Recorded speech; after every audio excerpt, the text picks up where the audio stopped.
عبيد عبد العاطي صالح، محارب بفرح حسلان، باسل محمد احمد راشد، امل محمد محمود ابراهيم. تعالي قدام هنا. حسين علي محمد مطاوع، محمد ابراهيم محمد اديب. يطلع قدام.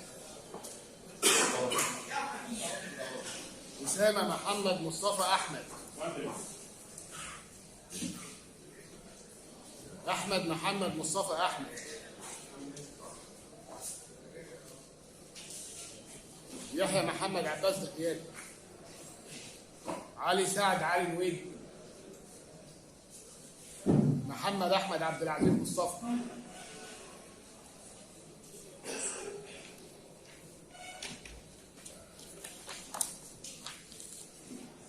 بعد تلاوة أمر الإحالة وسماع طلبات النيابة العامة والمرافعة ومطالعة الأوراق والمداولة، حكمت المحكمة حضوريا للجميع عدد 9 فهو غيابيا. أولا، بمعاقبة كل من عبيد عبد العاطي صالح عبد العاطي محارب مفرح رسلان محارب بالسجن المشدد 15 سنة، وتغريم أوله 2,305,000 وثانيه 2,722,800 جنيه.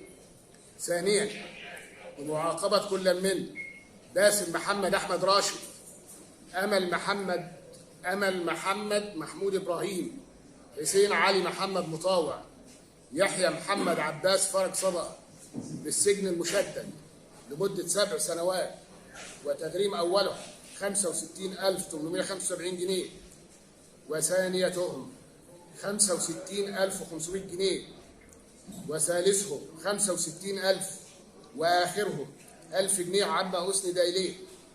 ثالثا، عزل المحكوم عليهم من الأول للخامس من الوظيفة العمومية. رابعا، إلزام جميع المحكوم عليهم بالمصاريف الجنائية.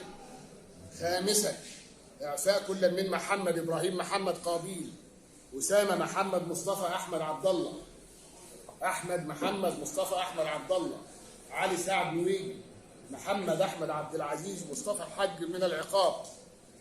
سادسا، إلزام المدعى عليهم جميع في الدعوة المدنية جميعا المتهمين جميعا بالتضامن فيما بينهم أن يؤدوا للمدعي بالحق المدني بصفته مبلغ 1,000,000 جنيه على سبيل التعويض المدني المؤقت، وألزمتهم جميعا مصاريف الدعوة المدنية و200 جنيه أتعاب محاماة.